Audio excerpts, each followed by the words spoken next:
A história não é uma ciência exata. Não é algo imutável.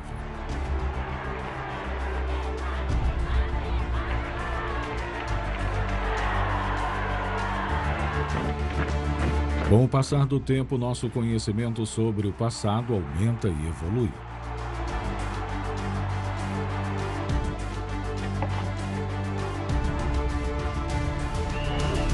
Mas estereótipos são difíceis de quebrar, e as primeiras impressões geralmente são as que ficam.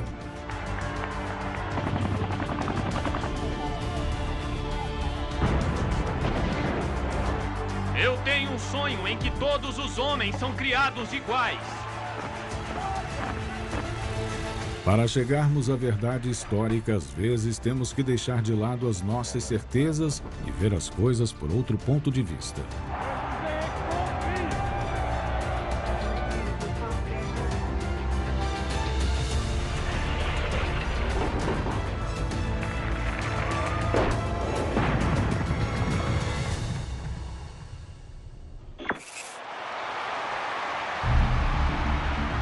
A posteridade elegeu Mao Tse-tung como o grande fundador da China moderna. Mas será que é realmente o caso? A história revelada.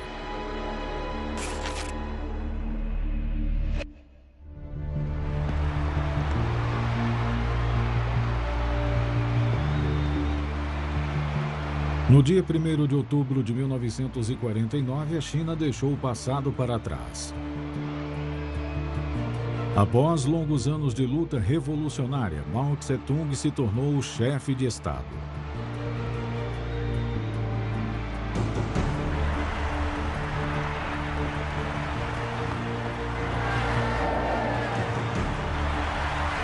Na capital, todos aguardavam ansiosamente a proclamação.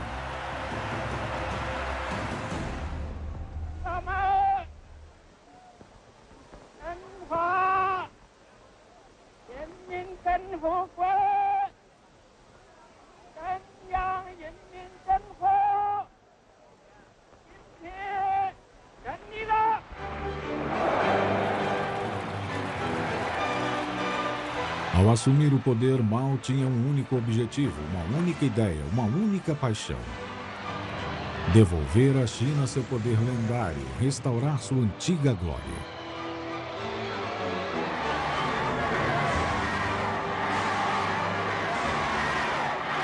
O Império do Meio, como a China é conhecida, tinha uma mensagem para o mundo. Este é o ano zero da China moderna.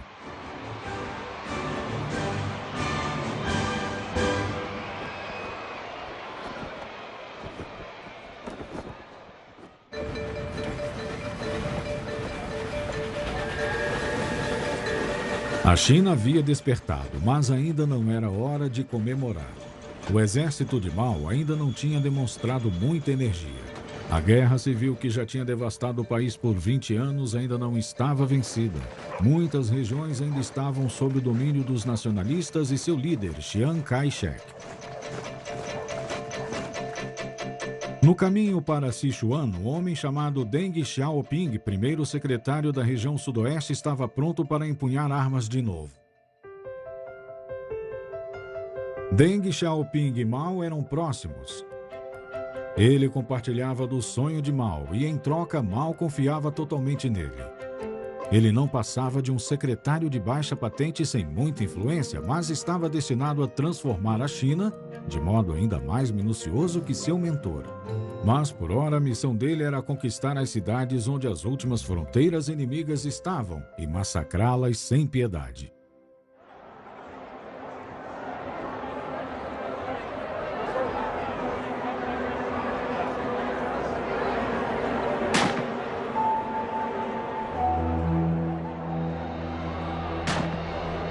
Por anos, os militantes comunistas vinham sendo alvo de uma violência terrível. Os adversários não tinham misericórdia e os perseguiam a sangue frio. Mas em vão, porque os soldados de Mao nunca desistiam e sempre saíam vitoriosos. Aniquilado, Chiang Kai-shek buscou refúgio na ilha de Taiwan, junto a 2 milhões de seus soldados. Para Deng Xiaoping e seus camaradas de partido era a vitória completa. No segundo trimestre de 1950, a China continental estava sob o domínio de Mao. Em questão de dias, ele erradicou o passado do local. Tudo que remetia ao antigo regime foi sistematicamente destruído. Para 450 mil chineses, uma nova era havia começado, cheia de esperança e renovação. Mas não seria tão fácil. Porque a imensa China que Mao tinha herdado era miserável, arcaica e sem estrutura. Mal existiam fábricas, pontes ou estradas pavimentadas. Os camponeses, que compunham 95% da população, lavravam a terra com ferramentas ultrapassadas. Eles eram explorados descaradamente, reduzidos ao papel de subordinados e não tinham direito algum.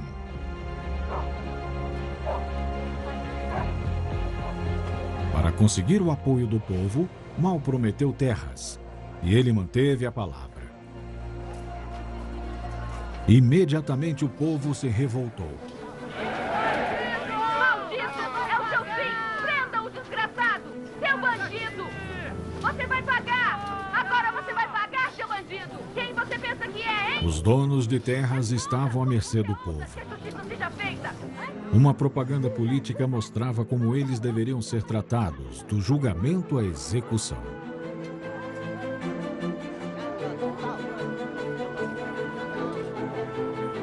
O próprio povo realizava as execuções, a pedido de Mao. Os camponeses precisam usar as próprias mãos, se querem fazer parte da nova ordem revolucionária.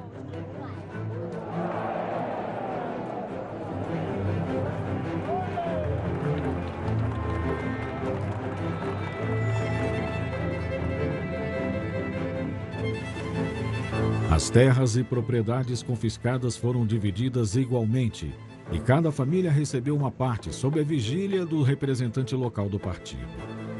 Longe das câmeras, o leal Deng Xiaoping supervisionava centenas de confiscos, sem qualquer escrúpulo. Como resultado da reforma agrária, Mao Tse-tung selou uma aliança duradoura com os camponeses. E o Partido Comunista não mediu esforços para que desse certo. Como Mao declarou, nós comunistas somos as sementes e o povo é o solo. Para onde formos, devemos nos unir ao povo, criar raízes e florescer.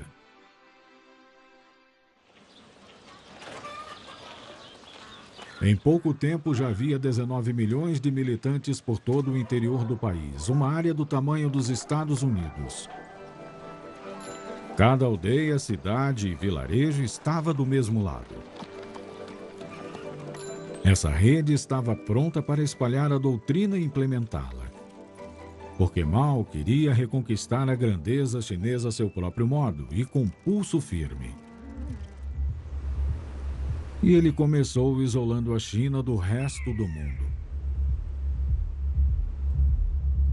Como todos os seus compatriotas, Mao havia sido profundamente humilhado pelo século de ocupação estrangeira no país.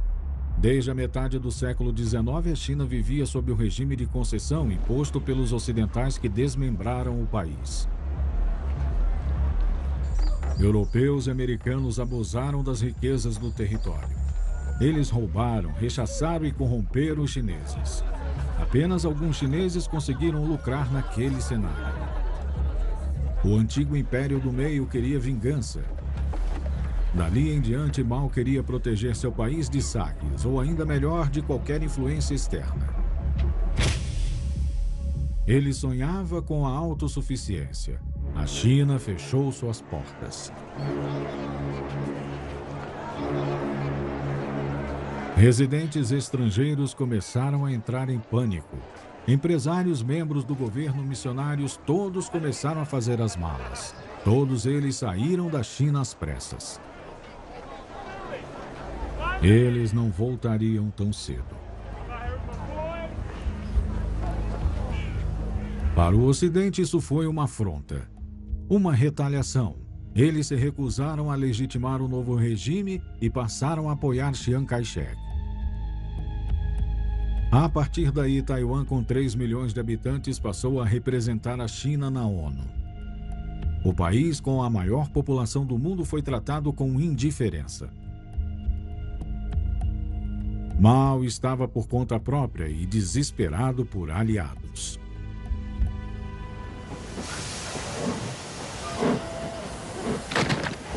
Era difícil ser autossuficiente.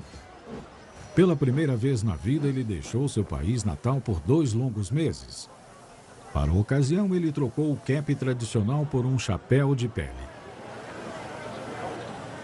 Ele mal havia chegado quando proferiu as palavras que conquistariam a confiança dos soviéticos.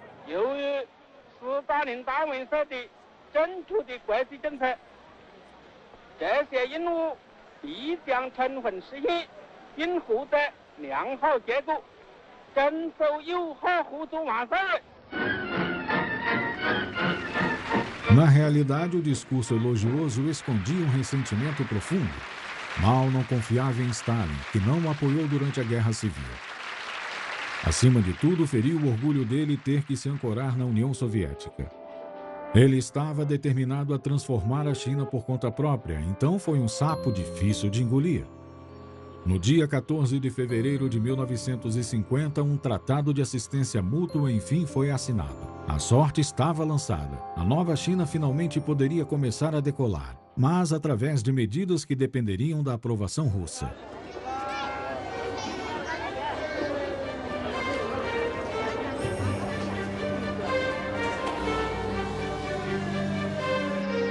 De imediato, milhares de conselheiros, engenheiros e especialistas cruzaram a fronteira para ajudar Pequim a engatar o seu primeiro plano de 5 anos.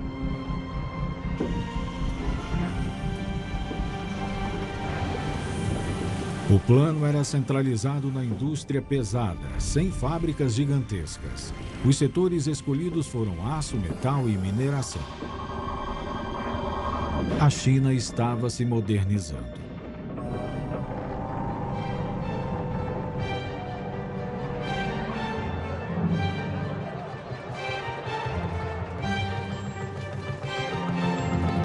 No interior, o coletivismo prosperava. As terras que haviam sido redistribuídas há poucos meses foram reclamadas e compartilhadas. Era o fim da pequena produção familiar. Agora eles tinham uma grande cooperativa estatal. Quase 400 milhões de camponeses chineses se tornaram funcionários do Estado. E o próprio Mao, que também nasceu camponês, era chefe deles. A economia chinesa estava sendo transformada.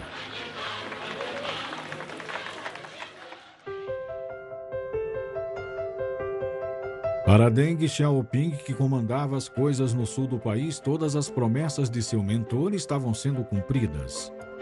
Em 1952, por sua dedicação, ele ganhou uma promoção em Pequim. Ele ascendeu rapidamente na hierarquia, cada vez mais próximo do poder, até que foi parar no comitê político do partido. Ele estava envolvido nas grandes decisões, sob a supervisão diária do grande líder em pessoa. Fisicamente, eles não podiam ser mais diferentes, começando pela altura. Mao era enorme, com mais de 1,80 m, mas seu discípulo tinha apenas 1,5 m. Mao escrevia poesias no tempo livre e tinha uma mente versátil e rebelde. Já Deng era centrado, viciado em trabalho e amava as ciências exatas, mas eles formavam uma equipe tanto. Mao gostava da flexibilidade e da vivacidade de Deng. Em troca, a devoção de Deng ao seu ídolo não tinha limites. Aos olhos de Deng, Mao era o grande timoneiro que guiaria a China à prosperidade e à glória.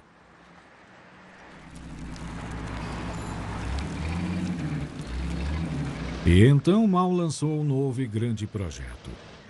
Por 3.000 anos, a educação na China havia sido um privilégio da elite. Um pequeno número de mandarins comandava o povo analfabeto. Mao decretou que uma grande potência tinha que ter um povo instruído.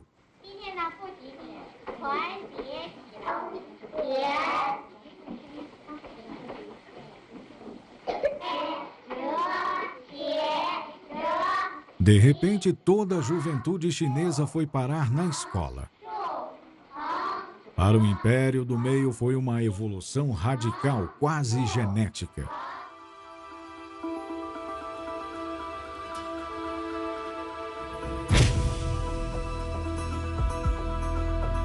O grande líder estava se sentindo no topo após suas primeiras reformas e proclamou que até o ano de 2001, no início do século XXI, a China se tornaria um grande país socialista industrializado.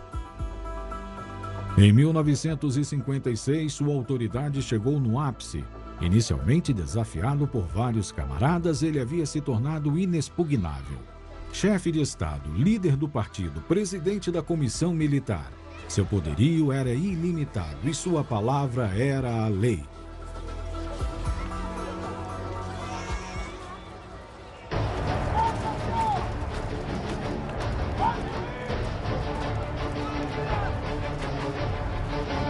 Milhões de homens e mulheres, sob o comando de Mao, realizaram o trabalho hercúleo que levaria a China à glória.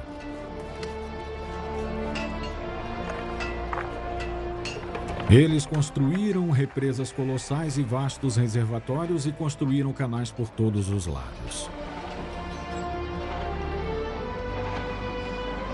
A primeira ponte sobre o rio Yangtze se tornou o orgulho da nação. Em 4.000 anos de história, a China nunca tinha realizado um projeto tão grandioso. O povo estava animado, mas passou a ficar radiante.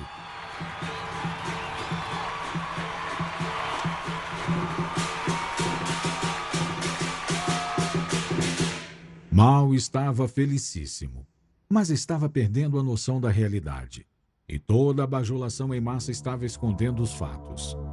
A China estava vivendo um império do terror. Qualquer opositor, real ou imaginário, era mandado para um campo de concentração, onde realizava trabalho escravo e sofria lavagem cerebral para perder qualquer vontade de se opor. De Xinjiang a Cantão, de Jilin a Xangai, as terras eram marcadas com mais de 1.000 campos de concentração, os Luogai. Sob o reinado de Mao, 50 milhões de chineses passaram por eles.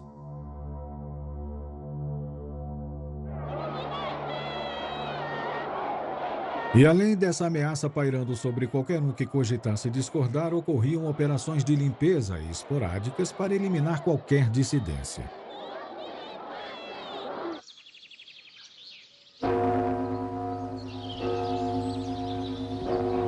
Em 1957, quando pardais foram acusados de comer a plantação, Mao comandou: façam com que voem até cair, e seu povo obedeceu.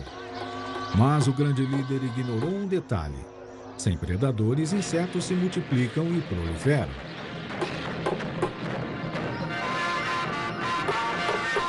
No ano seguinte, as colheitas foram devastadas. O partido não se importou em filmar a terrível carnificina, mas as câmeras não estavam ligadas quando milhões de chineses acusados de serem contra a revolução foram perseguidos, presos, deportados e massacrados como animais durante as 5 campanhas homicidas que ocorreram entre 1950 e 1960. Deng Xiaoping, uma vez envolvido com a máquina do poder, se tornou uma engrenagem dedicada.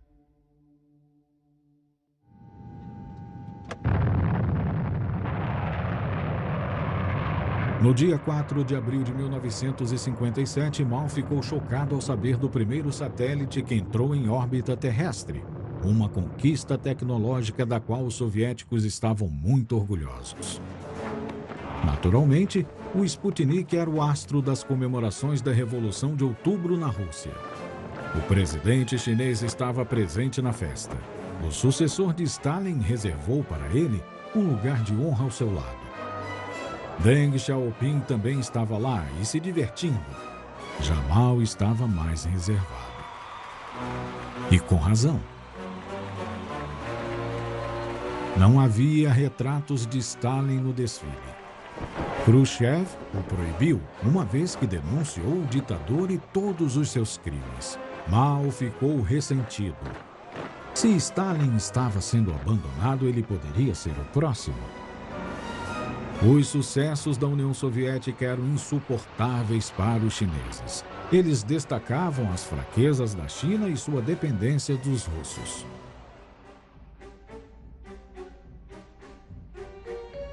Mas, repentinamente, o grande timoneiro teve uma ideia louca: ultrapassar os soviéticos em todos os setores sem a ajuda deles. Mao anunciou a decisão brusca ao seu braço direito Deng Xiaoping. Ele foi o primeiro a saber e tinha suas dúvidas. O país havia acabado de sair da Idade Média e não estava em posição de competir com a Rússia.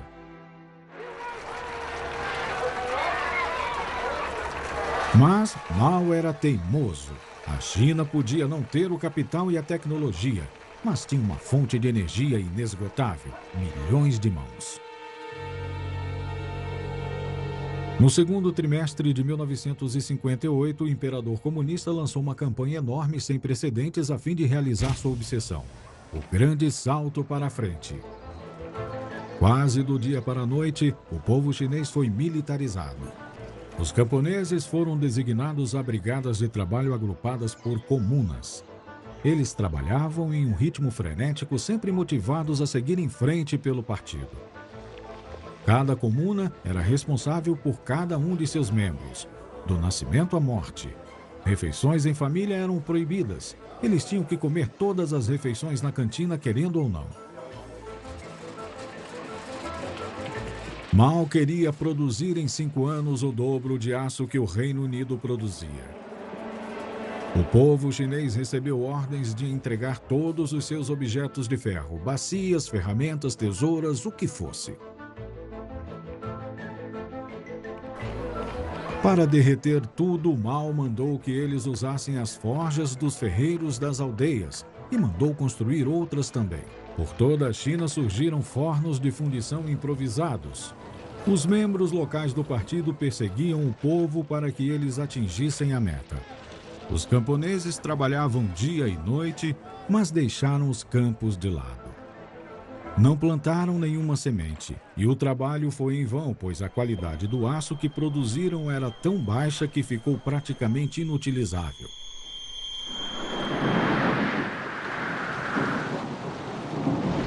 Obviamente, a colheita não seria muito proveitosa. O povo corria risco de passar fome e muitos líderes estavam preocupados.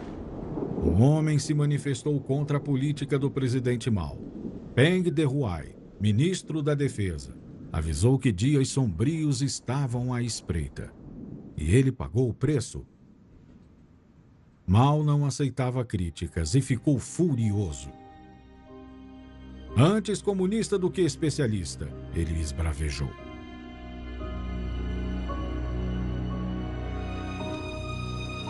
O comitê político em choque o apoiou.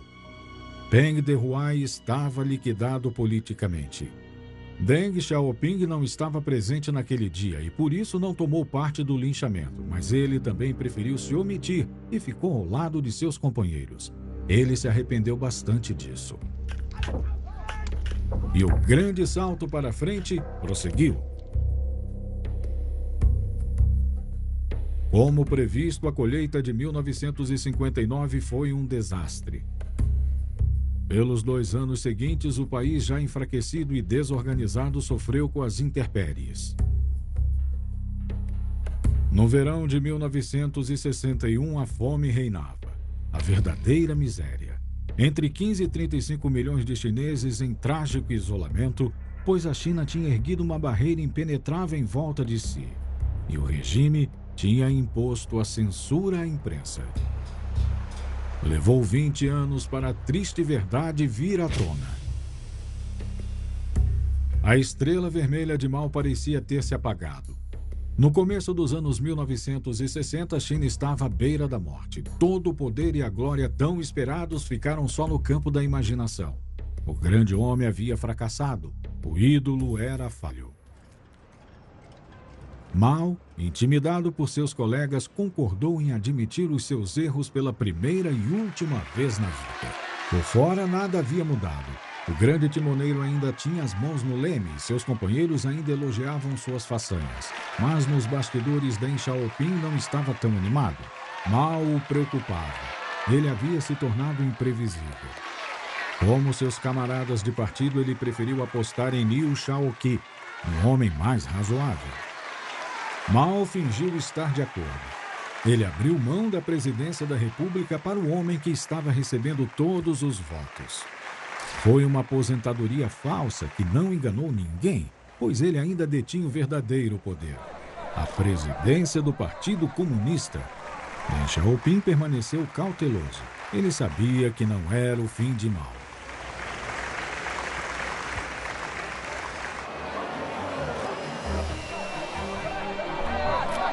Então era Liu Shaoqi quem recebia as delegações estrangeiras ao lado de Deng Xiaoping.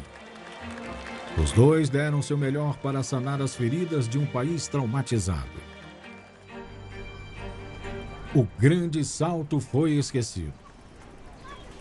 Durante 3 anos, os chineses puderam tomar fôlego.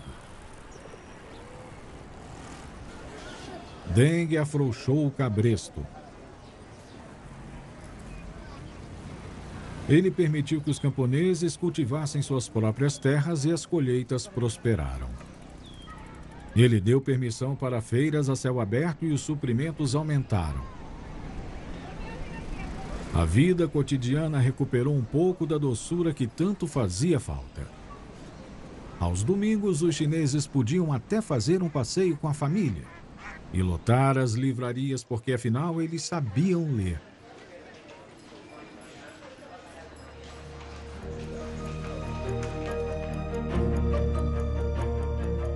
Deng era um homem pragmático.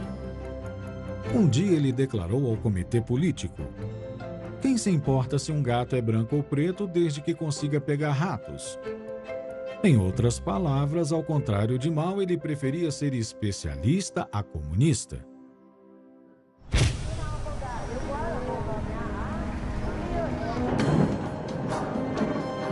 Enquanto isso, o antigo presidente ainda não tinha desistido da vida política. Pelo contrário, ele estava viajando por todo o país em seu trem particular. Nas cidades que conseguiram escapar dos desastres do Grande Salto, a popularidade dele entre os jovens ainda estava intacta. Ao entregar o comando para Liu e Deng, ele se tornou uma espécie de esfinge cujas palavras eram sagradas. Desde o fracasso do Grande Salto, Mao parou de prometer poder aos chineses por algum tempo. Ele passou a ter outra obsessão. Pequim tinha que substituir Moscou no coração de todos os revolucionários do mundo. E para conseguir isso, ele tinha um plano.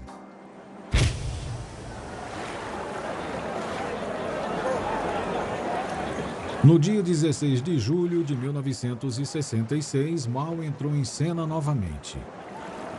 Por mais de 2 horas, ele nadou serenamente no Yangtze, o Rio Azul cercado de jovens. O grande timoneiro estava mandando uma mensagem para a juventude chinesa. Ele estava pedindo para que levassem adiante a luta contra aqueles que haviam abandonado seus ideais. A grande revolução cultural proletária havia começado.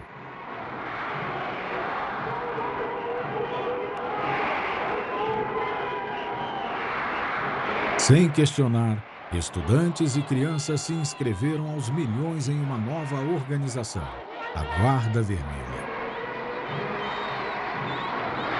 Mao a transformaria em uma arma de destruição em massa.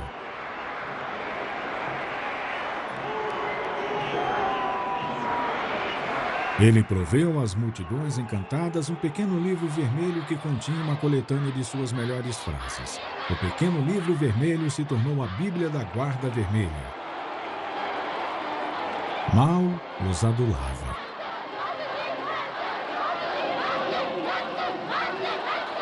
Ardilosamente ele apontou um alvo para a vingança deles, o Partido Comunista Chinês, infestado de traidores que queriam instaurar novamente o capitalismo. Vamos desmascará-los.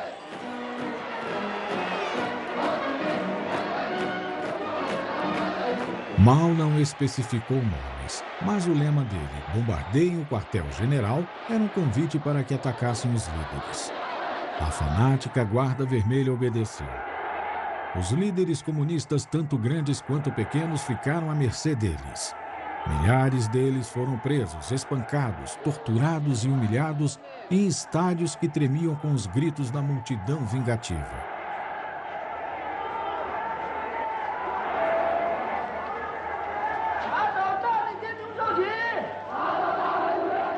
Os dois mais importantes líderes do país caíram imediatamente. Li Shaoqi, o presidente da República, acabou morrendo. O destino de Deng Xiaoping foi menos cruel. Ele foi exilado em uma região remota, onde passou a trabalhar consertando tratores. Nos anúncios que denunciavam a dupla renegada, o famoso gato de quem Deng falou tão imprudentemente reapareceu. Mao não era do tipo que perdoava e esquecia. Os pragmáticos, os realistas, os poucos dedicados tinham que tomar cuidado.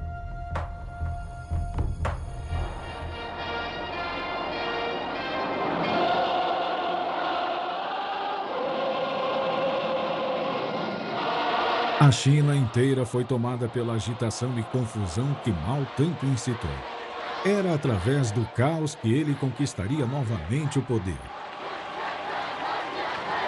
No resto do mundo, essas imagens do guru cercado pela multidão radiante fizeram dele um ícone da cultura pop.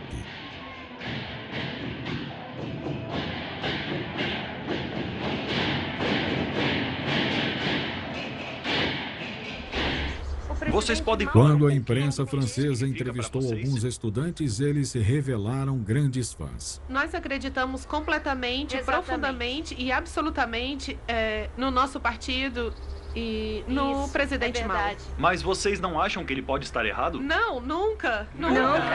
O partido e o presidente Mao estão sempre certos, estão sempre corretos. Nunca.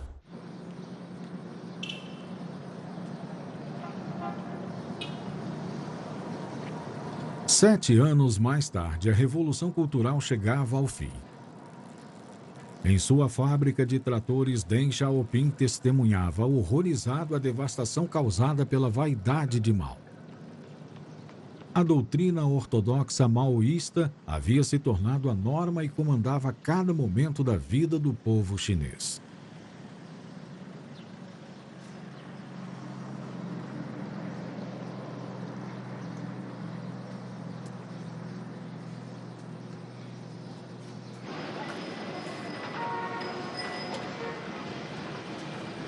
Os pensamentos do presidente Mao eram onipresentes. Estavam em cada cruzamento, em cada parque, estação ou fábrica. Era o triunfo da intolerância.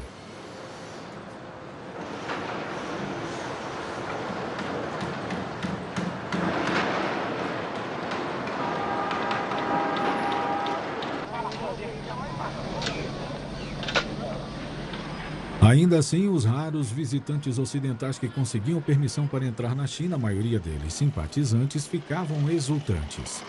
Nossos camaradas chineses conseguiram enfim conquistar as promessas do comunismo.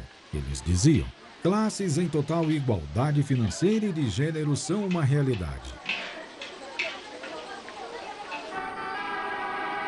Eles ficavam encantados com a frugalidade dos chineses e com a ausência de propagandas nas ruas. Para eles, a China era um exemplo de revolução.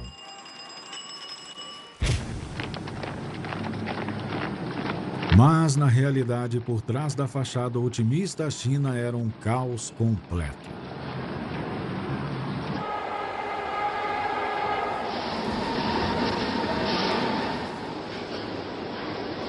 Ao expurgar o partido, Mao havia destruído o pilar principal do país.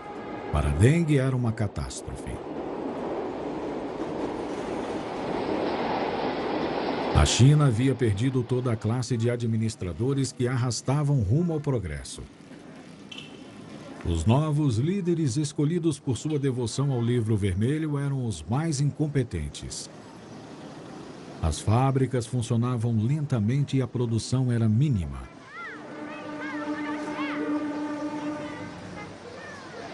Acima de tudo, a China estava emburrecendo. As universidades estavam fechadas havia 3 anos.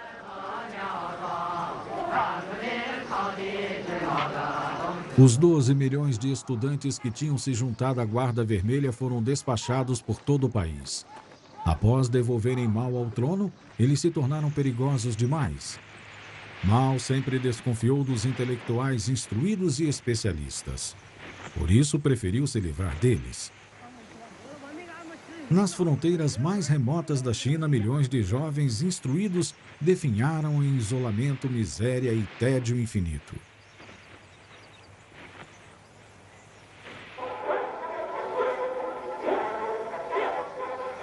Nas cidades, as pessoas também se tornaram apáticas. A euforia anterior deu lugar à resignação. Apesar de todo o seu esforço, a glória e o poder que esperavam conquistar diminuía dia após dia.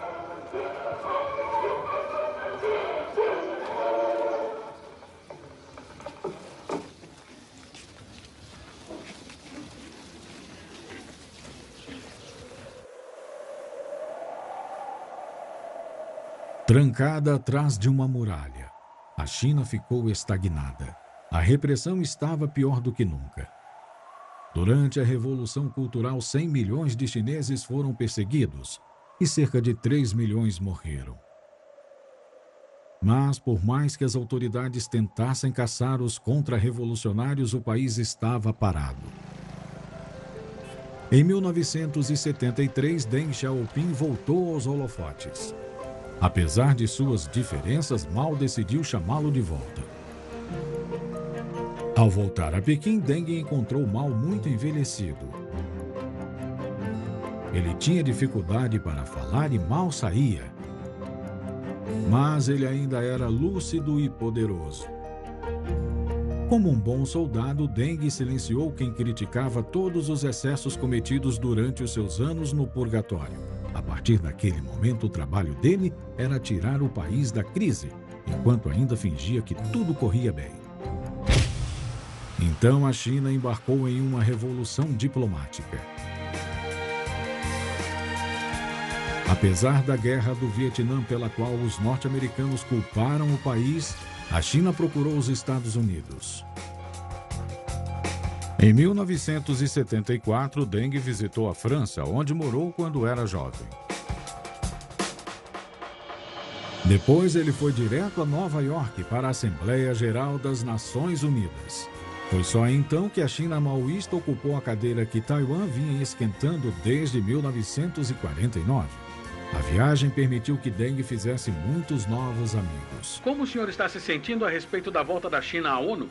Sem comentários. A intenção de Deng era abrir a China para a tecnologia e capital estrangeiro. Ele se livrou de qualquer amarra ideológica. Os pensamentos do presidente Mao já não o inspiravam mais.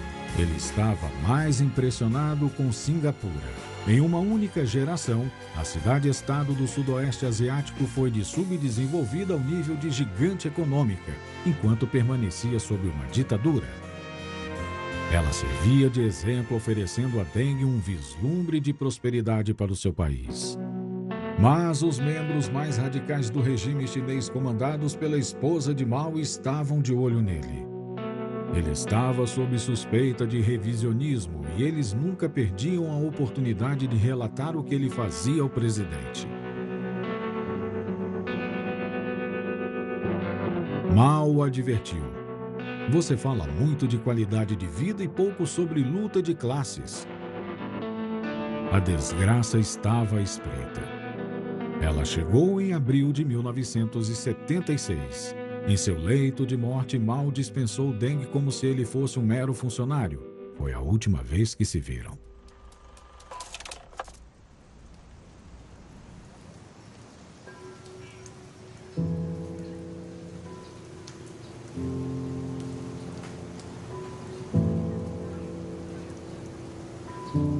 No dia 9 de setembro de 1976, o grande timoneiro morreu.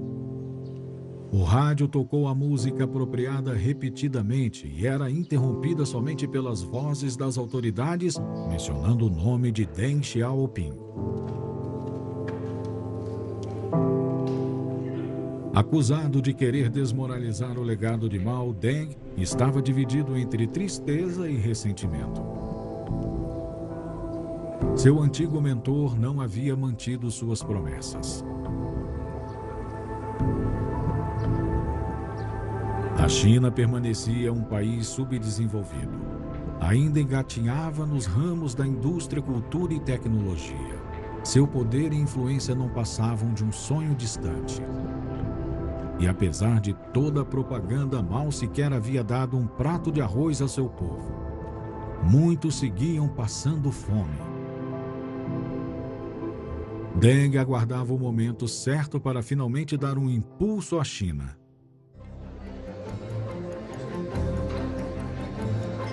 Eles precisavam de Deng, então seus antigos inimigos apoiaram seu retorno ao governo. Em 1977, ele começou a dar forma ao partido novamente. Todos os líderes banidos pela Revolução Cultural foram trazidos de volta para casa. Com o apoio deles, Deng redobrou os esforços. Ao fim de 1978, as coisas estavam engatando.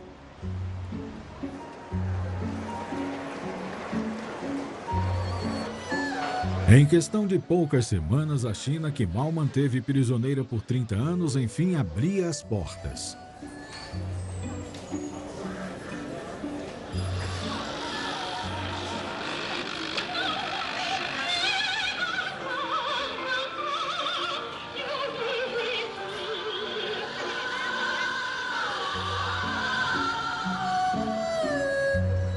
Para seu espanto, os chineses logo descobriram todas as belezas que estavam perdendo. Uma brisa de liberdade corria por todo o país. A China estava relaxando.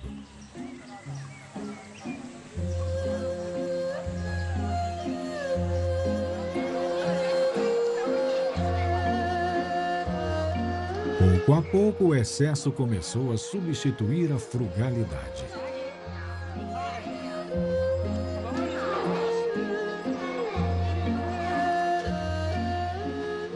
Os bens para exportação não eram dos melhores no início. Mas era só o começo. Logo, a onda de liberalização iniciada por Deng começou a encher o povo de energia. Os jovens que até então tinham sofrido duramente, enfim, podiam se expressar. Agora nós acreditamos na eficiência. Antes, como estudantes, nós aprendíamos política, mas nós não entendíamos muito bem. Vocês estão felizes com a abertura do país? Sim, nossa. Sim, muito claro felizes. que sim. Estamos muito A melhor felizes. coisa é que nós estamos aprendendo Entendi. idiomas estrangeiros. Há 2 anos poderíamos ter essa conversa que estamos tendo agora? Impossível. 2 anos? Não, Nossa, isso era impossível. era impossível. Só agora temos a liberdade de falar sobre o que quisermos, sabe? exato. Hoje nós Isso é temos verdade. essa Há 2 anos liberdade. seria impossível. Então seria impossível. Impossível, impossível. Os camponeses deixavam o coletivismo para trás. Agora eles eram encorajados a ganhar dinheiro, a inovar e exportar. E para que a China pudesse de fato se tornar uma potência econômica, Deng rejeitou de uma vez por todas a ideia de que a nação deveria fazer tudo sozinha, e ele abraçou alegremente as mudanças.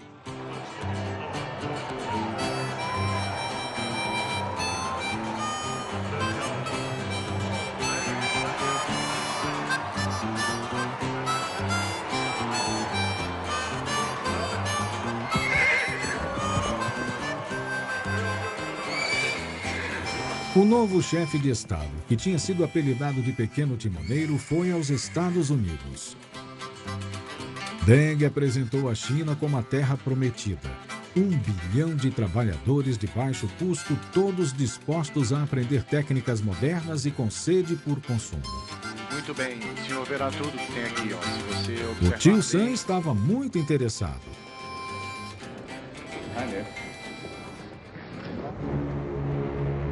A aprendizagem da China começou em 1979. O país não tinha experiência nos negócios. Por isso, Deng permitiu que as primeiras empresas de economia mista fossem inauguradas, onde os chineses aprenderam como funcionava o comércio internacional. Muitos tinham medo de entregar a China à ganância do estrangeiro, mas Deng respondia: quando abrimos a janela, deixamos entrar tanto o ar quanto os mosquitos.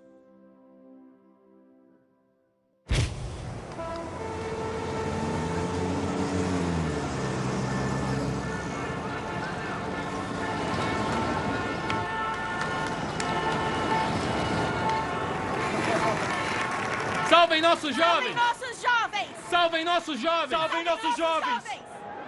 10 anos depois, a China de Deng Xiaoping tinha ultrapassado a de Mao.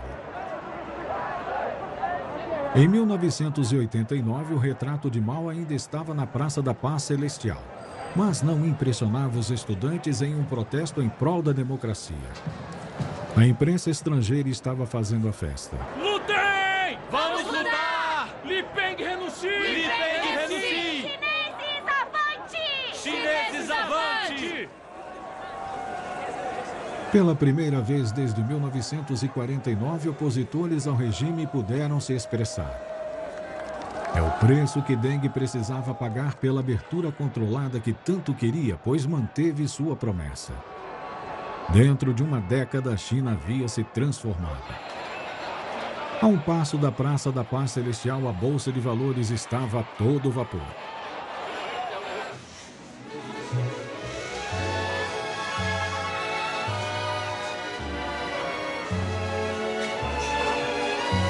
Para satisfazer os primeiros milionários da China, os primeiros palácios suntuosos e de certo mau gosto estavam sendo construídos. A China comunista tinha ficado rica.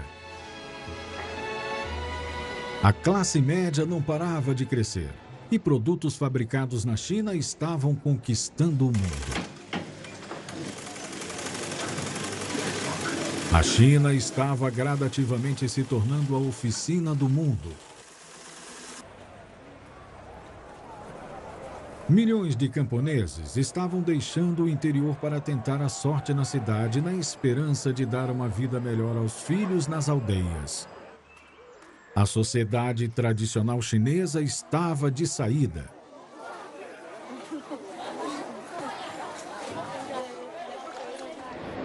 O Partido Comunista Chinês também estava mudando. Com muito gosto, os membros do partido estavam trocando a gola mandarim por ternos Armani, enquanto ainda mantinham suas posições de poder. Eles apoiaram Deng Xiaoping quando ele decidiu enviar tanques para esmagar, literalmente, os manifestantes na Praça da Paz Celestial.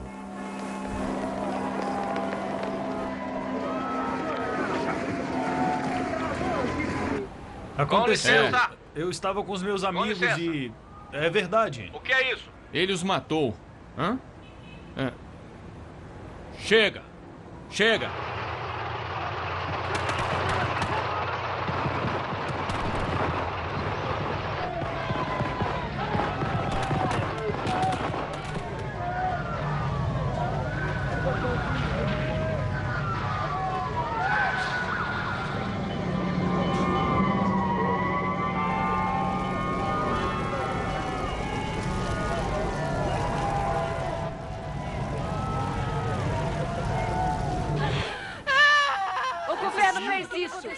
Viu o que aconteceu? E agora? Gente! Se foi aquilo? Eu não acredito! Pois é.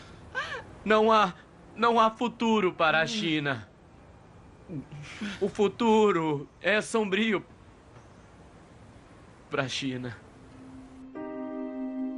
Enquanto Mao escondia seus crimes, Deng se gabava dos dele, mesmo que isso atraísse olhares de reprovação do Ocidente. Ele tirou a China do isolamento, mas ainda queria manter o partido no poder. Esse paradoxo seria seu legado.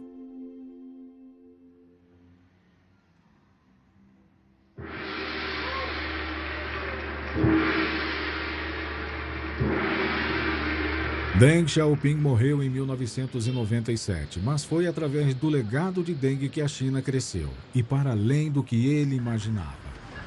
Ao abrir o país, Deng libertou a energia prodigiosa que varreu de vista os ideais e a ética de Mao. Atualmente, a cada 6 horas a China exporta o mesmo volume que exportou durante todo o ano de 1978. Atualmente, é o epicentro das pesquisas de tecnologia de ponta.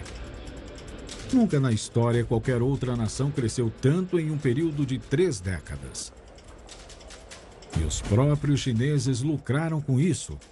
Os prazeres e vícios da sociedade de consumo não são nenhum mistério para eles agora. Mas enquanto a China se torna tanto a banqueira quanto a financiadora do mundo, o rosto de Mao continua estampado nas cédulas. O retrato dele ainda domina a Praça da Paz Celestial. Mas os líderes do partido de hoje raramente tocam no nome dele.